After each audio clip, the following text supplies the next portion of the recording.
Chapter 57. The scenario we were given was rather straightforward. Two unkillable Authority 5 single quotas were thrown at us, both of them modeled after the gorilla that attacked us during our patrol. They were big, fast, and strong. And no matter what we did to them, they wouldn't fall. Not only that, but they were supported by some other monkeys that, while able to be killed, were constantly replaced when one died. So it was an endless battle that taught us not how to fight, but how to survive. Primarily, how to keep your team protected while under threat. The monkeys came after Umara and I didn't move as much as our knights. And since Vetsman and Fiden were occupied with the gorillas, Tana was responsible for helping us in them. But there were so many monkeys that Vetsman and Fiden couldn't be protected from, which would distract them and open them up to devastating attacks from the gorillas. So Tana was forced to bounce between two sections of the battlefield, supporting her teammates where needed. When Fiden was attacked, he was forced to test his speed and retaliate while also keeping himself safe from the gorilla. As for Vetsman, he simply had to endure a beating. The gorilla he faced was strong, even more than him. So he had to survive a two-pronged assault while also making sure the gorilla didn't go and attack his squad. I, on the other hand, needed to constantly avoid those damned monkeys while killing as many as I could. Getting hit was considered a failure on my part, so I needed to release as much firepower as I could while being pressured. And Umara needed to support her entire squad, sending spells my way to ease my pressure, assisting Tana, or throwing some rebuffing spells at the gorillas Vetsman and Fiden were fighting. She had to take the most valuable course of action at every moment, which required keeping an eye on the entire battle. It stressed all of us, pushing us to our limits. However, compared to the others, I was rather relaxed. Well, I was dealing with the most enemies. My speed of thought was stressed as a dozen monkeys would attack me in my squad at any given time, making me dodge, run, and shoot without break. I actually had to rely on Tana and Umara's support, and given what had happened not long ago, both of them were wholly aware of everything I did and encountered, not willing to let the slightest bit of harm befall me. In fact, I could feel the senses and gazes of my entire squad on me throughout the entire battle, like I was a child requiring babysitting. But, despite all the pressure, I wasn't all that serious. That was because of my recent advancement. I underestimated just how much power I contained now. Empowered shots that only a week ago would drain my stamina to nothing could now be fired with ease and volume. My body also had much greater stamina and strength than before, allowing me to utilize my speed of thought and avoid enemies with never-before-seen agility. Even I was surprised by it all. My reactions were faster, my dexterity was more accurate, giving me faster reload times, and I could run for much longer. At some point I was backpedaling while firing two peacemakers. Not only that, but my senses were sharper, the most obvious one being my vision. With better eyes combined with all the other benefits, my ability to aim and hit moving targets jumped significantly. My accuracy was through the roof. Everything simply became easier. By the time I got used to all the changes, I was killing so fast that the monkeys couldn't keep up. The puppet master had to spawn a lot more to keep up the pressure.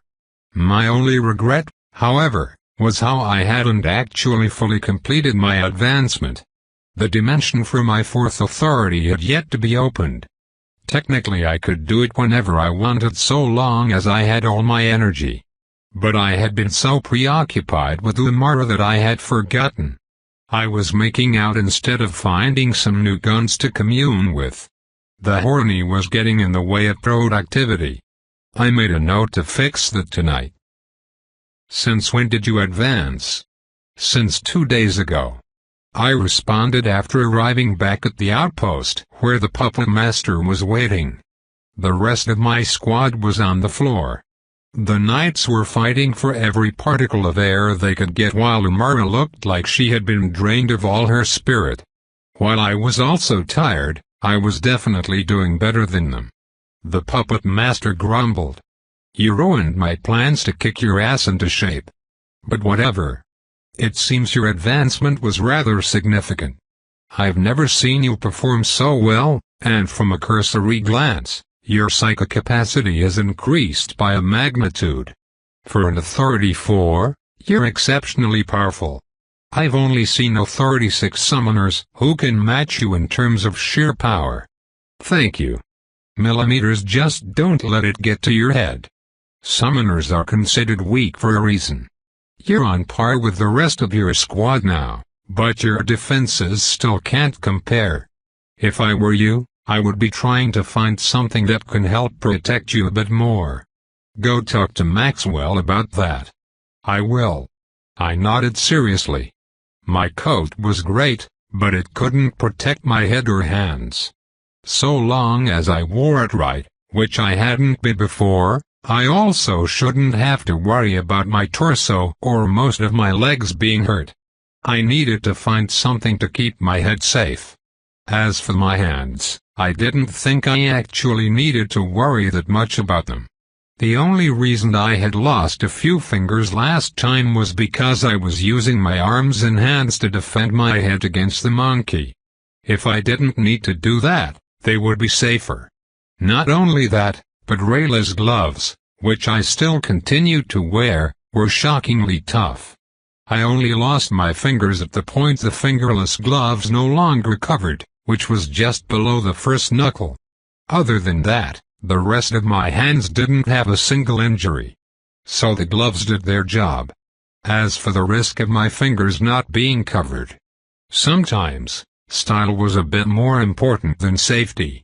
And if I really needed to, maybe I could get the gloves modified to cover the entire finger. But I didn't intend to change them. They were a personal gift and I would wear them as long as I could. So a helmet was most important. I would indeed need to ask Maxwell about that. The puppet master asked another question. "By the way, your summons look the same. I'm going to open the next dimension tonight. I got distracted and forgot to yesterday." "Yeah, distracted my ass. I had guesses about what the Duchess of Joffron had talked to you about. Seems I was correct in my assumption. And that's none of my business, not until it starts affecting you professionally. Do whatever you want, but when it comes time to battle, you need to be completely invested." "Of course." I smiled at him knowingly, causing him to scoff. "Whatever. Tomorrow, I expect you to have opened your new dimension. I'll give you a hunting day so you can test things out. Now get out of here and recover." "Okay." I waved and walked off. The rest of my squad also pulled themselves off the ground and followed me. We all went back to our dorms to clean up before heading out to the Magisterium's restaurant to eat. After our time on base, we had become a lot closer. We decided to hang out whenever we could. It was unfortunate that I didn't take the same classes as them, but that wasn't too big of a deal. I felt I was learning a lot more by actually hunting and killing the scourge than I was at school. Sure, there was a lot of sheer knowledge that was good to know, like the thousands of different types of beasts, combat strategies on certain terrains, standard procedure for scourge encounters, medical knowledge, and more. But there was nothing like a good battle to teach you exactly what you needed to do. While the school wasn't teaching useless knowledge, there was still only so much you could learn academically. Experience was the best teacher. I suppose that's why the puppet master was there. It was only unfortunate that not everyone could utilize those training grounds. Since our training ended later in the day, we ended up spending a few hours together before separating. Umara and I ended up in my room that evening, doing the obvious. But we couldn't for long because as soon as I was recovered, I prepared to break through my dimension. Umara was understanding, so when night fell, she sat on the end of my bed while watching me. I sat at the head with my eyes closed. Inwardly within the mystical space that was my mind, I could see 13 stars. 3 were bright, inside them my dimensions. The other 10 were dim. I targeted the 4th star, and with a thought, all my psyche flooded toward it. It was almost too easy to break through the barrier, the dimension being blown open and the 4th star brightening with power. Disregarding the sudden drop in energy, I instantly sent out some psyche drones to scout the dimension. And the immediate findings made me excited. The Springfield 1903, Colt 1911, Winchester M97 trench gun, and most surprising of all, grenades. My eyes brightened with excitement. These weapons were primarily used during World War I, a time when the industrial war machine was beginning to bear its fangs, only overshadowed by the extreme development of its successor war. I had a feeling that there was a lot more to be found as well. The potential for variant weapons was limited before the Great War. Firearm technology was slow to develop without that immense pressure. So now that my summons have reached this era, I should be able to find some more specialty weapons. My versatility and destructive power would reach new heights. How unfortunate that I couldn't test things out right this moment. Especially the grenades. With a thought though, I suddenly summoned one. The canister appeared in my hand, its body composed of 40 serrations. I felt the trigger as well as the pin hanging from the top, feeling a bit inexplicable. What's that? Umar shifted on the bed, looking over at the unfamiliar object. This is a grenade, a fragmentation explosive. Pulling this pin and releasing the trigger will light a fuse and cause this thing to explode within about 4 seconds. Explode? How big of an explosion? If it were to explode right here, it would kill both of us. When this thing explodes, it causes its metal shell to blast into dozens of pieces, all of them flying outward and shredding anything they touch. The explosion itself has limited effects. I showed her the grenade's features while mumbling, and she looked at it a bit warily knowing that it was a deadly weapon. I couldn't help my smile though, feeling eager to start using these new weapons. After admiring the grenade for a while longer, I willed it away and grabbed Umara, bringing her to the sheets with me. Tomorrow is going to be fun. You always look happy when you get to use your guns. That's because they're totally awesome. More awesome than kissing? Yes. Ugh. No hesitation. She exclaimed in playful anger, making us laugh as we ended the night with a bit more romance. The next day during hunting, I grouped up with my squad. And I spent 4 hours doing nothing but putting my weapons to the test. Beforehand, I requested the puppet master to send me some non-aggressive beasts so that I could simply gauge the destructive capabilities of my weapons. The puppet master complied, sending all manner of beasts of varying levels that simply wandered around without attacking. Naturally, the first thing I tested was my grenade. Like bullets, grenades consumed a certain amount of psyche up front. It wasn't like my weapons where I could commune with them and give them a steady stream of energy to maintain them. And grenades took a decent chunk of my psyche to summon. Not only that, but they could contain a lot of psyche while empowered, increasing their destructive capabilities to an unseen level. Upon testing with various beasts at Authority 4 and 5, I found that the grenade did fantastic single-target damage. A beast like the gorilla, against an empowered grenade, would be heavily wounded if it exploded in close proximity. Entire limbs could be blown off depending on where it landed, and the shrapnel would scramble its insides, causing excessive bleeding. However, against groups of beasts, the effect of the grenades was limited. Sure, it could injure multiple if they were crowded around, but it simply wasn't worth the energy it took to summon and empower it to fight groups of more than 5. Still, even the others were shocked by how effective the grenades were. Even Umara didn't realize just how good it was until she witnessed it. Basically, anything less than a 35 would be blown to chunks. And it wasn't like I had to shoot it either. I simply threw it and hid behind cover. It was easy. Well, that was every weapon of mine. Guns made killing easy, and as I continued to advance, I would get better weapons that made killing even easier. I could already imagine what was in store for me later. In fact, Umara seemed to be catching on as well.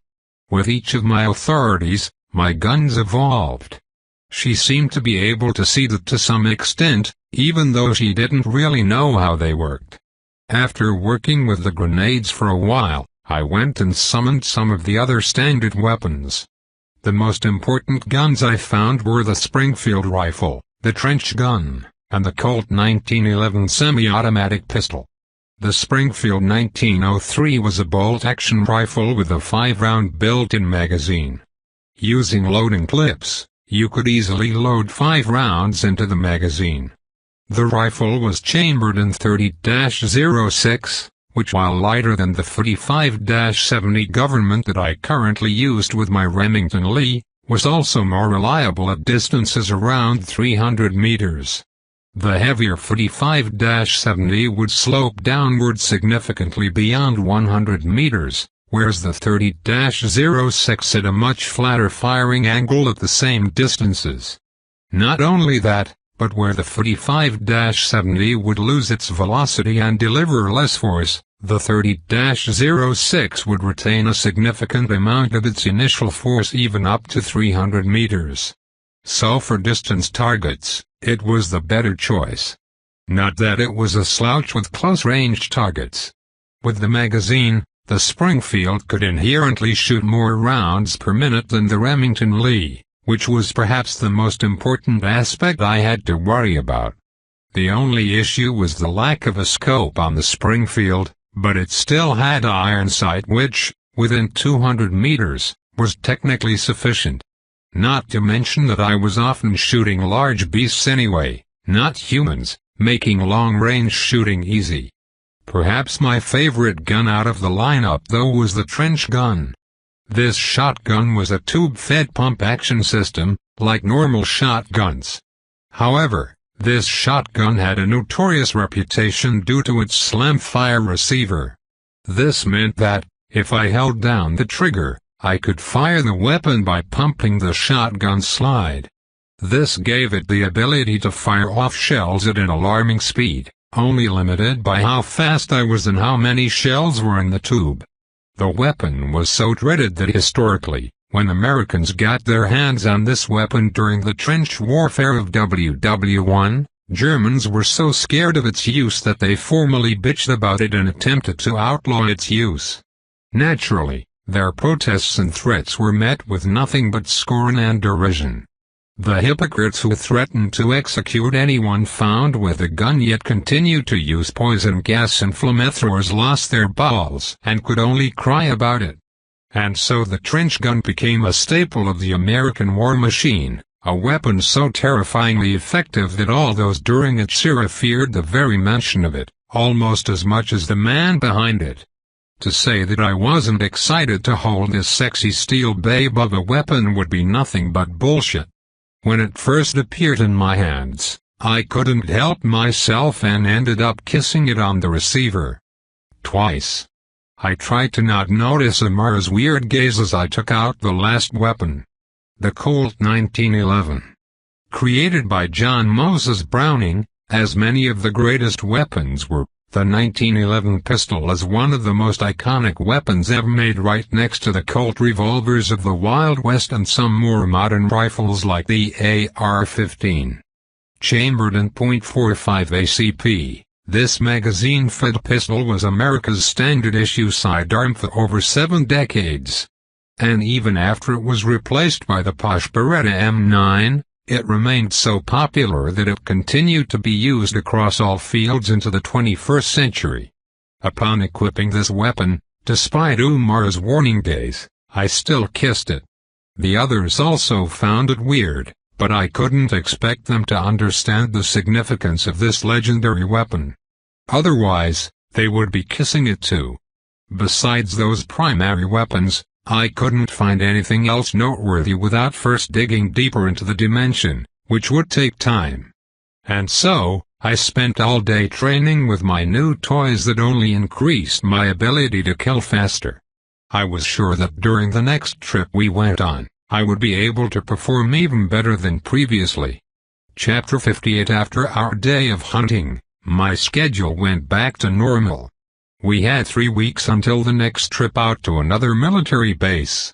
During the second week though, I took care of a few orders of business. First, and most importantly, was my advancement formation. I could now begin making my way to Authority 5. So far, my advancements haven't taken me more than 2 months each. But when I received the next advancement formations from Maxwell, I realized that there was no way I would be doing this in just a month or so, regardless of how I progressed over time. The advancement formation to Authority 4 looked like a complex circuit board. The one for Authority 5, however, was several times more convoluted. But even that wasn't enough to describe it. For one, the formation actually had 3 layers to it, resulting in me receiving 3 large sheets of paper the size of my torso from Maxwell. Each sheet of paper looked like the schematics for a CPU, and they were all supposed to layer on top of each other, interconnecting between thousands of different points. Comprehending the entire thing would only begin the process of creating another spark and usher me into the doorway for Authority 6. It wasn't until I became Authority 6 that I would finalize the creation of the second spark. So for 3 authorities, I would be trying to create a single spark. Of course, it wasn't as simple as just repeating the process I used to create the first one. First of all, because I already had a spark occupying my mind, creating a second spark would introduce conflicts. The first spark was constructed by creating an engine of Psyche. This meant that a vast majority of my Psyche now resided within the spark. As for the rest of my mind, it was like an ocean powered by currents, the first spark likened to a boat which could be purposefully driven. But the boat and ocean were intricately connected. Although there was the entire ocean that was my mind, all its energy had been focused around the boat. This meant there was nothing else to give to an additional boat. So in order to advance, one had to not create another boat, but turn the ocean and its currents, the memories and computational power of the mind, into something more direct and functional like a river. At least, that was how Maxwell described it. The way I understood it, the next spark would be turning my hard drive of a mind into an SSD. And with an SSD, all of the information within my mind would flow far faster. The components of my mind would likewise function faster proportionally to the increase in information flow rate. The next 3 advancements would restructure and upgrade my hardware so that it could accommodate a much stronger technology, which was the second spark. By the time I was finished, I would already be climbing beyond many powerful summoners, even those above my own authority. The power that these advancements would grant me were radically better than the standard. But of course, this also meant that it came with more discrepancies. Unlike the standard formations that had been improved upon and utilized for centuries, these formations were completely new. It wasn't certain that they accurately described the path forward. So unlike the narrow and clear path I had been on previously, the way forward was now a bit blurry and winding. But thankfully, I wouldn't be without a guiding light. Maxwell knew more than anyone how his formations weren't completely refined.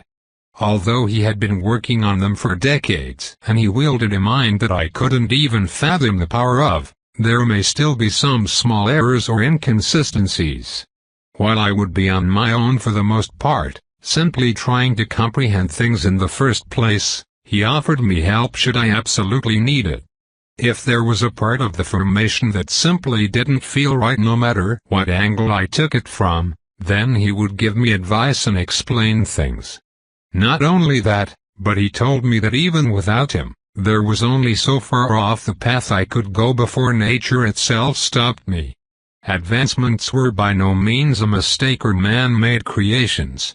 They were firmly rooted in nature, and humanity's development of magi and the system of advancements were actually all discoveries, not inventions. Sure, it took a lot of trial and error. But the perfect system wasn't dictated by the magi themselves, but the feelings they garnered when hitting certain milestones. Like in everything else, nature would always let you know when something was off. There was a reaction to every change, good or bad. And if something was bad, then nature would resist and attempt to correct it. This applied to magi as well. Going down the wrong path introduced several negative effects, the most obvious of which was pain. I had forgotten it since I hadn't experienced it in a long time, but when I used to deviate from the formations back during my second authority, I would feel a searing pain in my mind. After all, one needed to circulate psyche according to the formations. If you circulated that energy incorrectly, it would cause a backlash, like an engine misfiring. What this meant above all was that Maxwell's formations, while definitely not the standard, were validated by nature itself. The very fact that I didn't feel pain when circulating the authority for advancement formation meant that it was technically correct. This meant that the standard formations that created weak summoners were also correct. That fact caused me to question several other things, like why there were multiple routes of advancement and what they meant. But that was beyond me right now, so I didn't bother thinking about it. Anyway, I at least felt more reassured about my decision. I said that I would help Maxwell and be his guinea pig for this new system of advancement. That might have been mainly driven out of my desire to be a part of something bigger than myself, maybe my desire to be special. But I had stuck by my words, even though I was also a bit nervous about it. Maxwell's explanations gave me more solace. I at least knew that I would achieve some success, and failure wouldn't be permanent. If I encountered an obstacle, then I merely needed to work with Maxwell to find the correct path, because no matter what, the path was in fact there. And along with the formations I was given, Maxwell handed me an Authority 5 white crystal which would be the engine for my cultivation. Although I was significantly more powerful than a summoner at my level, compared to knights or warlocks, I was only average, maybe above average. Sometimes I forgot that this path wasn't actually making me better than the standard, just better than the weak baseline for summoners. So an Authority 5 white crystal was more than enough for me. After receiving my items, I sighed a bit. I didn't want to have to start all over again on comprehending a new formation, especially one that seemed impossible to figure out. But I didn't exactly have a choice. Thankfully, studying these formations was mildly interesting. I simply enjoyed using my powerful mind, and gaining results from the formation was rewarding. So I didn't have an issue spending at least a couple hours a day studying. So with all that, one of my biggest orders of business was checked off. But there was yet another that I needed to take care of. And it involved Umara. When we both had some free time, we headed over to the tailor I was recommended by the keymaster. It was naturally located within the Black Spider Market, but it wasn't one so easily accessed. Maxwell had recommended to me a tailor a while ago, one that I used for some more basic formal clothes equipped with mild defensive and convenient enchantments. Back then, I had spent over 30 gold bullion on a single suit, which at the time felt like a price gouge. Now though, I would be making my single largest purchase to date. I approached a building in the market. It was entirely unmarked and made of pitch black wood. I almost couldn't see the floor with how dark it was. It seemed to absorb all light, leaving only the faintest indications that there was something there. And from the entrance, there were 2 white strips of light that drew a path toward the receptionist's counter. A man stood there behind a curved podium. There was nothing in front of him, and he looked like his only job was to simply wait there for the occasional rare guest. "Good day, Mr. Cooper." "Oh, hello." I was surprised that he already knew my name, but at the same time, I couldn't find it that odd. I was already numb to this kind of thing. "If I may, can't I see your golden key?" "Sure." With his request, I pulled out the golden key from the keymaster. He nodded when he saw it before waving a hand. "Please, follow me to meet the couturier." "Thank you." I smiled and followed, Umar linking arms with me as we were taken down another drawn path. It took us through what I could only assume was a hall before we arrived at a large double set of dark gold doors. After opening them and stepping through, we entered a room that was all black like previously. In the center of the floor, however, was a bright white ring. There was also a man waiting within, who looked at me with bright eyes. "Greetings, Mr. Cooper. I'm the couturier Hans Meyer. Pleasure to make your acquaintance." "Likewise. Now tell me, what can I create for you today?" */*. As he said that, several more rings of light that wrapped around the ceiling lit up. The walls also revealed several mirrors, allowing me to see every angle of the room. I glanced around while responding. "I need a suit, fit enough for the highest class gatherings." "Of course, sir. Anything else?" I didn't have anything else in mind, but if you let me know what else you provide, I wouldn't mind getting more. Then allow me to display our selections of features. He smiled and clapped, and from the ground, a few hatches opened up to reveal several sets of clothing. There were standard suits, noble suits, and royal suits fit for a king. The glamour could ascend to any level, and I knew there was more to these suits than I knew. After all, with higher quality materials and design came inherent capabilities. My other suits, which were far cheaper than these, came with defensive and comfort features. There was no way these didn't also come with those. Hans listed some things off, describing several of the suits. "We offer just about anything you can think of, but most clients come to us for the longevity and integrity of their clothing. Our most basic suits can resist authority 4 attacks, and we are capable of constructing coats that can withstand the onslaught of even authority 10 beasts. Due to our special materials, every piece of clothing also comes with a certain level of self-mending capabilities. And besides defensive properties, our suits provide only the most comfortable features. As for its appearances, our fabrics can sport anything from basic colors to the most eye-catching or profoundly deep visuals." "I see that." I was mesmerized while looking between the suits. Magic on this world did things that science hadn't yet been able to do on Earth. And what I saw on these suits seemed to defy all common sense. One suit looked like it was a portal to the depths of space. I could see stars and explosions of colors, and the image wasn't static. It would change with my perspective and position, shifting as I moved to reveal more fantastic images. Another suit looked like the incarnation of fire. It burned, but there was only a bit of warmth coming off of it. It looked just like real fire, and I couldn't fathom how it was doing so. Another looked like it was crafted of a single piece of fogged glass, while another looked like it was made of amethyst. It was flamboyant and not something I would wear unless it was a joke, but nevertheless, it clearly displayed great skill and ability. So my imagination was the limit, but I also couldn't say that I was very artistic. While my mind functioned faster, that didn't suddenly make me good at everything. But I realized that I at least had to have an idea. That caused me to look at Tamara. Technically I was getting this far in the inevitable situation where I would have to dress nicely for a bunch of nobles. I was committed to her and that would involve making certain decisions around her. But part of me wanted to make these suits a bit more versatile. I didn't have the money to buy a new suit for every occasion, nor a dozen of them.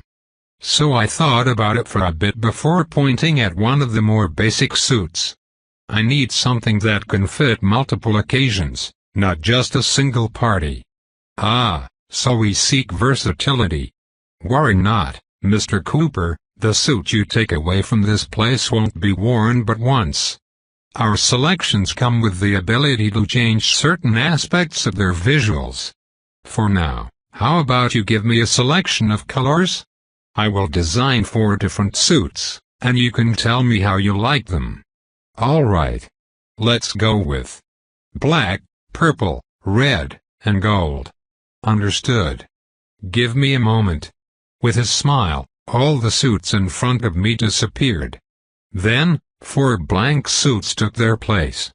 And with a wave of the hand, he began casting several spells that enveloped the suits, warping their shapes and colors. One spell also surrounded my person, seemingly measuring the different portions of my body using a series of notches. With that, the suits conformed to the general shape of my body, yet they all had different styles. The first of them was the most basic suit type worn by thousands of others throughout the capital during their day-to-day lives, sporting basic dark colors. The second was a step above, designed for normal formal events put on by the lower class. This one had black pants, a red shirt, and a black coat with some red trim. It looked really refined, but not so outstanding as to be out of place. The third was a step above that, designed for the most formal events a normal person could go to, like Vatsey's gala. This suit was quite a bit more dazzling with the same black foundation, but now with gold designs and trim. It looked more like an art piece than a suit. And finally, the fourth suit was the most stunning of them all, clearly designed to be worn to noble gatherings. This suit was black paired with a purple shirt and vest along with some purple shoes. The purple vest had subtle black designs woven into its fabric, and these designs seemed to meld together with the designs on the jacket. The black jacket shimmering purple designs flowed across its entire body.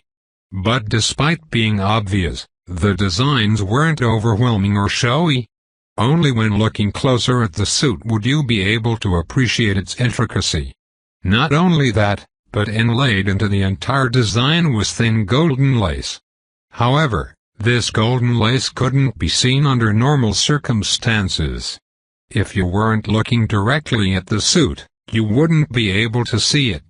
But as soon as you did, you would be able to see an odd glittering gold that didn't seem to be a part of the suit itself, almost as if it was shimmering beyond the fabric. It even looked like it was flowing, as if they were tiny veins pulsing with light. I took a step back and looked at all of the suits. They would all fit different occasions. I wouldn't really need anything other than these 4 if I were to buy them all. At least, that depended on whether it was frowned upon to wear the same thing to multiple noble occasions. I didn't exactly give a damn, but I had to for Umara's sake. Hey! H.M. Umara tore her eyes away from the suits when I called her, letting me ask. At your noble parties, am I going to have to wear something different every time? Ah, well, yes and no. Some parties have themes, others are standard gatherings, and some are holiday events. The girls are really the only ones that have to worry about having a ton of dresses. I don't think the men care enough to worry about that, but for certain things they have to. For holiday events, you can wear the same thing every year since it's the same holiday. For gatherings or more personal affairs you can just wear something nice depending on how well you know the host.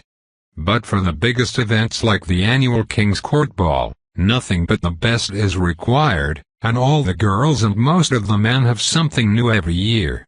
H.M. I hummed in thought. At the very least, I wouldn't have to worry about buying everything now. If I needed something, I had time to get it. Suddenly, Umara spoke again. Why, you don't have to worry so much about that. That last suit over there is more than enough for the nicest events you'll have to go to. The others also check just about every box for varied events, though I would recommend getting some color variations of the second and third ones, just for a bit more variety. If I may. At the moment, Hans chimed in, waving toward the second and third suits. The third suit can have its color scheme changed at will. While it can't shift its design, because of our special fabrics, their colors are capable of becoming any of our predetermined palettes. This is changed by the handkerchief. Observe. With a wave, Hans took out 7 different handkerchiefs. And he put a white one into the chest pocket of the third suit, making it flash and change its color to a white variation. He also had red, blue, dark green, violet, gold, and the original black. When slotted into the chest pocket, it could shift to any of these base colors while simultaneously changing its trim and design colors to match. It amazed me, and I realized that this single suit was actually 7 suits in one. Then, he went on to display the same thing with the fourth suit, just with a bit more limitation. Instead of being able to turn into any color, it was restricted to white and black, the color schemes basically flipping to their opposites. As for the others, well, they were cheap enough to buy multiple sets of. Not to mention that the first suit was standard, and I already had a few pairs of regular suitwear. Plus, my coat was already nicer than even the second suit, and I wore it daily. Would you like to try on the last suit? Sure. Hearing Hans, I nodded. That prompted him to wave to the side, revealing another room. Along with our suits, we offer special undergarments. Step inside the room and change into the pair already selected for you. Once you come back out, we can dress you. All right. I followed along and entered the room. It was basically a changing room, and after the door closed, I stripped myself and put on the singular pair of what seemed like spandex underwear. It hugged my body but wasn't all that tight. It was also black just like the entire building was, eliminating the ability to make out any curves or definition when looking at it head-on. I walked back out and just that, my gaze going straight toward Amara. She's already seen me shirtless, but she still got rosy cheeks while trying to divert her gaze, and failing. I chuckled a bit and stepped back into the circle. Then, Hans brought over the suit pieces one by one. Pants, shirt, vest, jacket, shoes, and a necktie. I put everything on while he straightened whatever he needed to. And I looked between the mirrors, feeling like a new man. I almost couldn't believe how good I looked. And that wasn't out of my own narcissism. This suit was just so well made and fit me in the perfect way, making me look like some kind of rugged royal fit to rule a kingdom, bringing out all my good points as if they were obvious. I fell in love immediately. I felt like it was perfect. Chapter 59. I was more than satisfied by the suit. I didn't even want him to change anything. With one look, he had created what seemed like the perfect suit for my appearance and personality. But now, it was time to bite the bullet, so I asked, "How much is this?" "That depends on the material it will be made out of. If you want defensive properties capable of stopping Authority 6 attacks, this suit will cost about 500,000 coin." Ouch. Now, if I were in a situation to wear this suit, would I really need to rely on its defensive properties? That depends on your own securities. I've tailored many knights and warlocks who fight in the suits and dresses they bring out of this place. Our pieces are more than capable of acting as a full set of armor, along with it bringing comfort, convenience, and style. So for someone like yourself, a summoner who may rely more on his armor, it might be wise to always be prepared. I didn't immediately agree, looking at the suit a bit more. I had no intention of fighting in this thing. I had my coat for that. so I suppose my only hesitation in not asking for something less came from the fact that I didn't want to seem cheap and sparing. But when I looked at the other suits, I just shrugged. With authority for defensive properties, how much are the second and third suits? That would be 50 and 150,000 coin respectively. And the fourth with authority 5 properties. 300,000. All right. Nodding, I looked to Umara. She was gawking at the prices, but I ignored that. What do you think about the latter 3? Oh, I have no issues with any of them. But try them on. I want to see you in them. Millimeters. After I agreed, Hans went on to help me dress in the others. I also got to try out the color-changing functions of the third suit. In fact, after I dressed in them, he made a few other small alterations to make it fit me better. Umara seemed satisfied, so after making sure I was good with everything, I decided to pull the trigger. After dressing in my original clothes, I went back out. I'll take the latter 3. Understood, sir. Follow me to finalize the sale. Hans led me out to another private room where Umara and I were seated for a few minutes. We were served drinks and some snacks, of which I indulged, before Hans came back with a card. This card will be our method of contact. When your suits are finished, this card will flash gold. Come back with it, and you will receive your suits. All right. Now, the total for your purchase today will be 500,000 coin. If you don't mind, please deposit the coin here. Sure. With a nod, I took out my platinum card from the Polaris Bank. I then designated the amount to be taken out, and just like that, stacks of gold bullion were withdrawn. I set them all on the table between us. Before long, 10 stacks of coin were arranged before us. Before I could make the trade though, I felt Umara's hand grab my arm. I am sorry, Hans, but could we have a moment? Hans looked up at Umara, then at me. I was confused, but nodded, prompting Hans to leave for a moment. Once the door to the room closed, Umara spoke. John, you don't have to get the suit. I am in fact going to bring you to noble gatherings. Events like the King's Court Ball are included, even though you aren't a noble. Simply being my boyfriend, or more like my potential husband, will demand your presence. But I didn't realize how much this was going to cost you. Look, we can get you suits for the occasions that come up. I don't know how much you have, but there's no way this isn't a lot for you. Hell, it's a lot for me. Only my mother has spent more than this in a single sitting, and she is the Duchess. It should be fine. I smiled at her, thinking it was nice to have someone so considerate with me. She looked worried, and I didn't blame her. Though she didn't know it, I was spending half of my savings on 3 pairs of clothing. Granted, these suits could be worn for the rest of my life. I may never have to buy another pair again, so this could be considered an investment. But I was still buying this because of her. We've already had conversations about the events that we would be going to, and in fact, one of them would occur before our next trip out to a military base. That was only 2 weeks away. But even so, I didn't feel like I was making a mistake.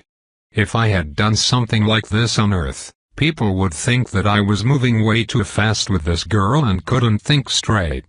And I had never done something so drastic with or for a girl before. But that was because here, things were different. The very fact that Umara had just called me a potential husband proved that. Here, relationships were taken far more seriously, especially with nobility.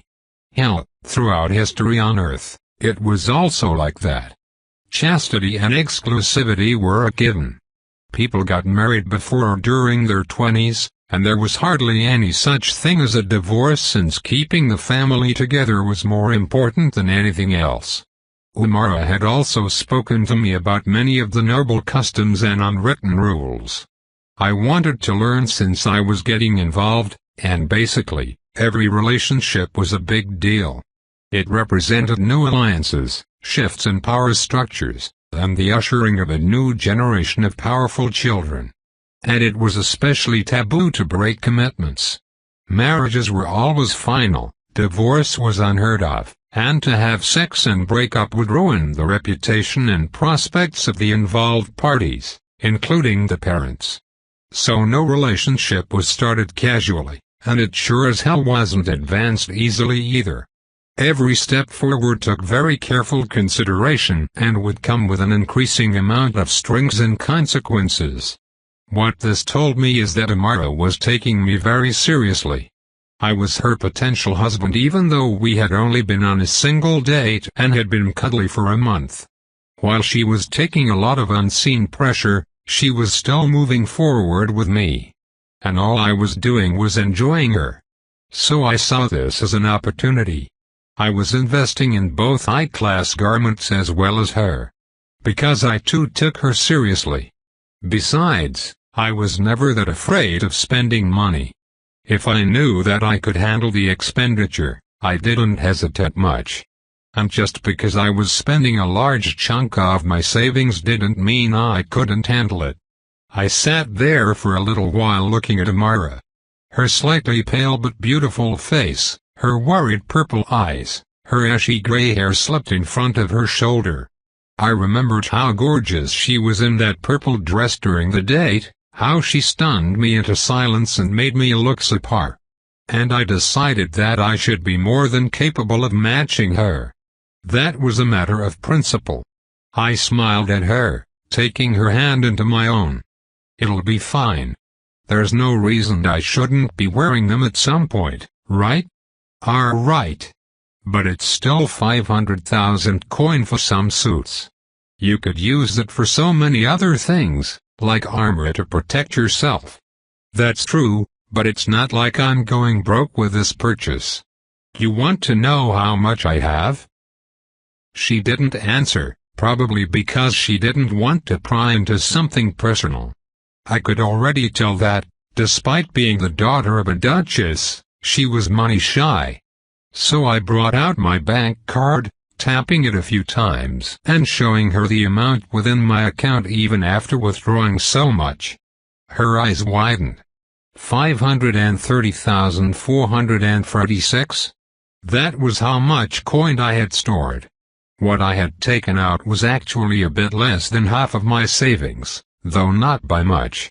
I had spent months saving all that up, and now months of work was turning into 3 pairs of suits. But I didn't mind all that much. So after letting Umara see the number, I put the card away. You think we could find some good armor with that? Yay. All right. I smiled and stood, going to the door and bringing Hans back in. Once he sat down, I motioned to the coin. Sorry about the delay. I'm going to get the suits. Of course. Allow me to assure you that none of my clients have ever been dissatisfied. In this place, quality is placed above all else. And when you go to put on that suit for the first time, I know you won't regret it. Millimeters. I nodded and leaned back a bit. At the same time, Hans clapped, ushering in a butler who collected all the coin and left. Then, we all stood, Hans and I shaking hands. Pleasure doing business with you, Mr. Cooper. If you ever need a couturier in the future, our doors will always be open. That includes the lady. Thank you. With that, we were let out of the establishment. It was a bit disorienting when we exited, going from absolute pitch black to normal daylight.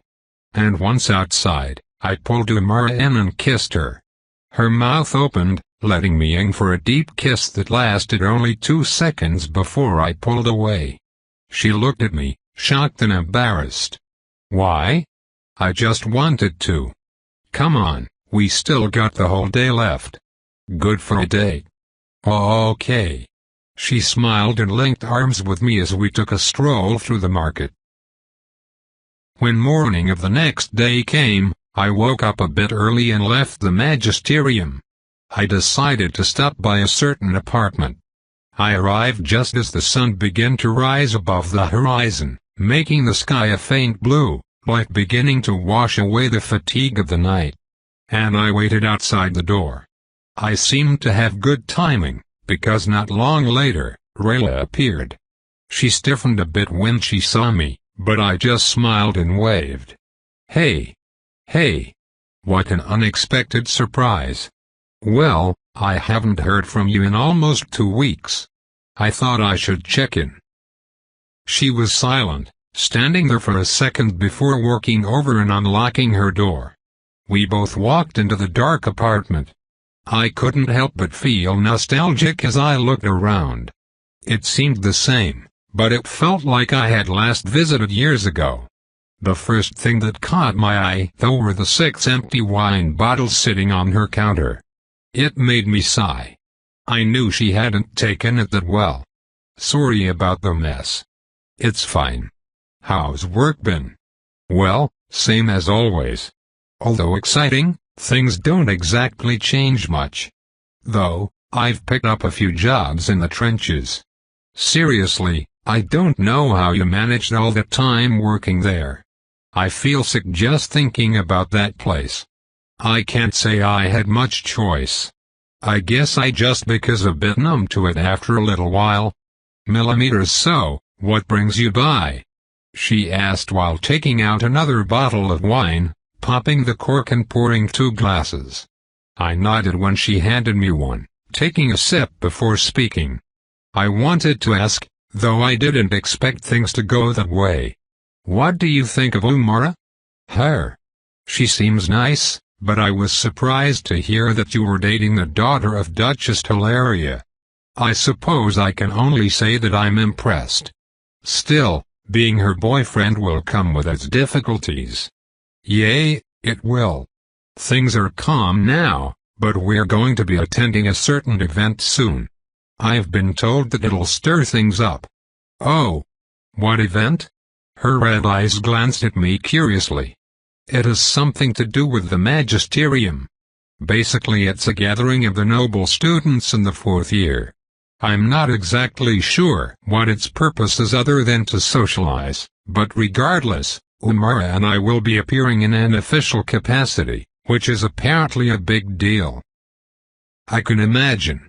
She nodded softly before glancing down, seemingly lost in thought. I watched her for a few moments before continuing. Anyway, I just wanted to come here and make sure you were okay. I know my news came suddenly and in a crude fashion.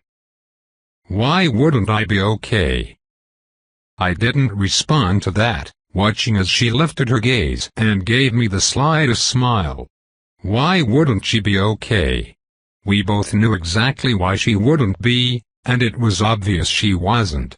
In fact, ever since we walked through the door, I felt nothing but distance from her. It was clear as day how she was already treating me differently, not to mention how she hadn't said a word to me since the day we came back from our trip. But she was making it seem like it was nothing, like I had come over here, worried about her, for nothing. I felt a bit of indignation, but I didn't show any of that on my face. It wasn't her fault. It wasn't mine either. This was simply how she felt about the situation. Perhaps, all this time, she was hoping for a different outcome. Maybe she had spent all that time being friends with me in hopes that we would eventually take it a step further, that I would become willing to take that step. And now, I had shattered all hopes of that.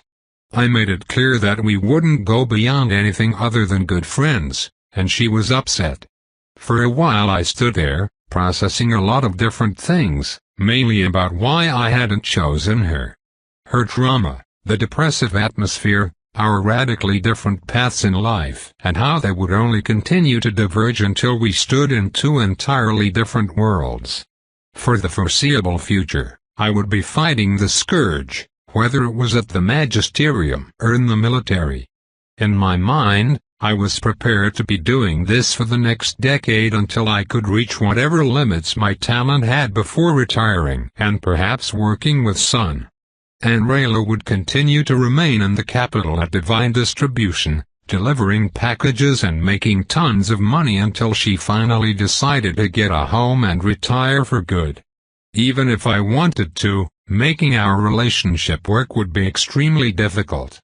For me, not entering the military wasn't really a choice, mainly because I felt called to fight the scourge. I wouldn't forsake the calling. Rayla had a lot of good points, but there were also many cons that weighed too far into the negative for me. It was unfortunate. For her, I couldn't say that I was losing much. For me, it was simply a relationship that never came to be. For her, it was the loss of a potential lover who could replace her late husband. I wouldn't be him, and by now, I no longer felt sorry about that. I suppose that's why I so easily pursued Umara. So I wouldn't blame her, nor myself. After several seconds, I smiled at her. "You're right. Never mind." I raised my glass as she stared at me, downing the rest of my wine before placing the empty glass on the table. Then, I turned and walked toward the door. "I'm glad you're okay. Since I need to go to class soon, I'll take my leave." She was silent as I opened the door. But I didn't immediately leave. I lingered in the doorway for a bit before speaking. "You know I'll always be there for you, right?" Once again, I heard no response. So I left, closing the door behind me and walking away. I sighed while walking through the capital, taking out a cigar and lighting it. How unfortunate. Chapter 60 **HM. Sitting in class, I suddenly felt something and reached into my pocket. I took out a golden card, my eyes widening. "They are done. Hell yeah." I smiled and suddenly stood from my seat, walking across the classroom to leave. The teacher looked at me weirdly. "John." "Sorry, have some business." I smiled and waved while striding out. After running through the magisterium, I made my way out and toward the Black Spider Market. I passed the keymaster on the way and before taking the elevator to the market where I found the unmarked black building. And inside at the reception desk, I saw Hans, my couturier. "Ah, Mr. Cooper. I see you've made haste." "Ha ha, that's because I'm excited." "I'm pleased. Go ahead and give him your card and I'll take you to the back to try everything on." "Millimeters." I nodded and placed the card on the reception desk, the concierge taking it as I walked off with Hans. He brought me to the same room as before where there was a single floating platform in the center, one that looked like it was made of light itself. On top of that small square platform were 3 rings. I stood before them, a bit confused. Hans explained. "These 3 rings each contain your 3 suits. These rings are special in that by putting them on, you can easily equip each piece of your suit without so much as raising your finger. Each suit has been handcrafted to perfectly conform to your body, and by using that information we can develop rings tailored to dress you in but seconds. When activated, the rings can also store any clothing currently on you, allowing you to swap wardrobes at your convenience." Oh wow. I was genuinely surprised. Talk about convenient. I was beginning to understand why all this costed so much. "Go ahead and try the ring on the left." "Sure." With a smile, I grabbed the leftmost ring and slipped it on my right index finger. After that, I could feel the ring make some kind of connection with me, so I tapped into that connection and activated it. And with a flash, I could feel the clothes on my body shift as my existing clothes were stripped and new clothes were placed onto me. I looked at the mirrors around me, seeing the least expensive suit that I had purchased. It felt amazingly comfortable, and it fit so well that I almost couldn't believe it. It was no different than a second skin. Not only that, but the special undergarments designed to pair with these suits was also equipped. After several seconds, I unequipped it and saw my original clothes reappear on my body. After that, I grabbed the second ring. And I saw the second most expensive suit appear. It looked exactly as it did before, if not better. I felt amazing seeing the intricate designs and deep colors. I also tried out a few of the other police, mesmerized by all the different ways this single suit could look. But I almost couldn't hold in my excitement when I tried on the last suit, a 300,000 coin piece of clothing. And when it appeared, I laughed. Hans smiled beside me as I smiled as wide as I could. I felt like a damn king. But it wasn't long before I took the suit off. I would save its full glory for when it was time to show it off before other nobles. With that, I took all the rings, looking at Hans.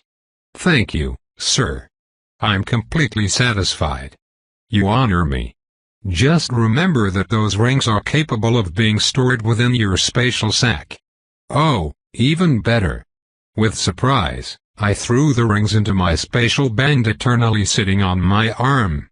And they went in without issue, despite being something similar to spatial sacks themselves. Then, Hans bowed a bit. "It's been a pleasure doing business with you, Mr. Cooper. I guarantee that even nobles will be awed by your presence. After all, not even royal tailors can surpass the art imbued within every strand of fabric composing my works. Indeed. You deserve the pride." I didn't deny him at all. It wasn't narcissism, but self-awareness to say that this man was a master at his craft. After that, we said our goodbyes. I left the building with a spring in my step, heading straight for the magisterium. It hadn't taken long at all to run this errand, but I wasn't planning on going back to classes. Instead, I simply decided to walk around the city for a bit. "Alright, gather around." After completing a scenario, the puppet master called all the teams. We all stood around, many teams looking battered. But it wasn't like he cared as he scratched his beard and spoke. "The day after tomorrow, all of you will be attending that ball, so there won't be any training tomorrow. Take the day off and recover. Dismissed." "Oh, nice." I pursed my lips, happy with the news. Then, I looked at Amara. She stood by my side. She was tired, her creamy white face just a bit paler than normal, but otherwise untouched. I reached over and rubbed her back. "Ready for that?" "Yay. Are you?" "I don't see why I wouldn't be." I shrugged as we started walking off. At that moment though, we both heard something. "Fiden." It was a shout, so we turned and saw a girl running toward Fiden. He smiled as she caught up to his side, making my eyes flash in interest. "Oh! Look at these two. Did something happen?" "Hey Vetsman, did something happen?" I turned toward the big man a little ways behind us, making him smile. "Yeah, he doesn't want to admit it, but I think he's taken a fancy to that girl." So he finally did it. "Who is she?" "Rank 9, Mira Ravanin. She's the daughter of Marquis Ravanin, so she stands equal to Fiden in status. She's also a knight who uses an axe." "Wow. She must be strong then." I nodded while watching them walk off, deciding that I would need to have a chat with Fiden. Well, the upcoming gathering would be a good opportunity. I turned back to Vetsman. "You're going to be at the ball, right?" "I will." "Good. I can't wait to see you all dressed up." "Of course. I don't get to go to very many of these. I'll be bringing my best suit." Vetsman smiled widely, his large grin making me chuckle a bit. After talking a bit more, I walked off with Umara. The two of us went back to our rooms to clean up before meeting again in mine. We cuddled on the bed, and that's when I thought about the event some more. This event wasn't for all the fourth-year students. It was rather exclusive. Only nobles and the elites were allowed to be in attendance, and even then, an elite who wasn't a noble may not attend. It was supposed to be a noble party. The students would bring their parents and everyone would mingle for the night. The event would begin at sundown and it would be nice enough to warrant my second-best suit. Not only that, but it was also the signal for the true start of the year. Certain elites and noble children who had yet to be seen would show up. For example, the rank 1 knight was supposed to make an appearance, and from then on, he would join us on our trips. Why they seemed to operate on another schedule, I had no idea. Regardless, there would be a lot of big names and powerful people there. And I would be faced with all of them and their scrutiny as Umara's new boyfriend. I could already imagine the pressure, but I had no intention of shrinking away from it in any capacity. But there were still some things I needed to know, like proper etiquette that Umara had been teaching me. I was able to pick up on most of it pretty easily, but there were some things that I simply didn't care to do. In fact, there was one thing I warned Umara of. I would refuse to bow my head to anyone, no matter who it was. She was confused by that, and I didn't explain myself very much. I basically left it at a difference in culture. Other than that though, I didn't mind following some basic decorum. Of course, I thought many things were simply excessive or idiotic, but I did my best. I couldn't be too rigid. I was rather excited for the event too. It was a new experience, being among nobility. While I had some biases, I understood that even in America, there was a world composed of the rich and famous that I couldn't fathom nor step foot into. Now, I would be getting a taste of it, stepping into it in an official capacity and facing all the consequences of that. Thankfully my curiosity didn't go unsatisfied for long. A day and a half passed, and the evening of the event arrived. As the sun was setting, I was inside my room at the Black Spider Hotel. I looked at myself in the mirror. After simply showering and grooming my hair, I put on a ring and equipped my second-best suit. It was an art piece, to say the least. The base color was black, and with a handkerchief, I changed all the accent colors to purple. The jacket had some designs across the chest, back, and sleeves. They struck the perfect balance between adding some tasteful art to it and keeping its noise down. Designs on something like a suit could be too much or overly eye-catching, but on this suit, each line was drawn with purpose and went no further than it needed to. As for the fancy vest underneath the jacket, it hugged my torso like a glove. Both it and the shirt were fitted to show off my build without restricting any movement. The pants were the same, not hugging my legs but also not flowing with much excess space. And everything had designs that matched the jacket. It seemed like the designs flowed into each other as well, drawing all the way down from my chest to my feet. I don't think I could ask for or conjure up a better suit besides my best one. I really didn't regret my purchase. And so, after dressing, I prepared a few more things and left my room. While in the elevator going down, I received a message. I didn't even have to look at it to know what it was. After arriving at the lobby, I saw the keymaster standing behind his desk as always. But there were also two other people nearby. The first was Duchess Hilaria, the other being Umara. It seemed the Duchess was talking with the keymaster, but they stopped their conversation upon seeing me. Umara smiled knowingly, having already seen me in this suit. But the Duchess seemed surprised, looking me up and down as I approached. I greeted her. "Good evening, Duchess." "Yes, good evening, John. And good evening to you. You look stunning." I turned to Umara, taking her hand and kissing it while looking into her eyes. She currently wore a dress similar to the one she wore for our first date. It was subtly gorgeous like the last, except black was now its primary color instead of purple, though it still had purple accents. It was meant to match my suit, something we had naturally agreed upon beforehand since being a couple demanded matching dress. She smiled a bit bashfully, her face turning rosy. "Thank you. You look handsome, too.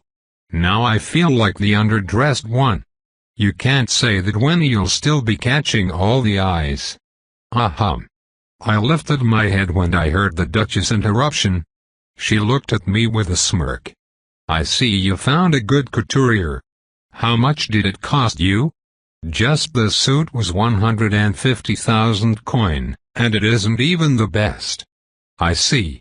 Well, if you're in that, you'll have no trouble. Now come, we need to head over." "All right." I nodded, but before leaving, I turned back to my favorite concierge. "I appreciate you, Keymaster.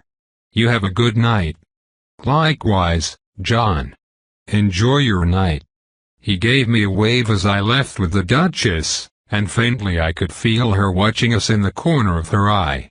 Like that, we made our way outside where there was a huge, fancy carriage waiting. It was emboldened with the regalia of the Duchess herself, making a very clear indication of the personage inside. And the interior was lavish.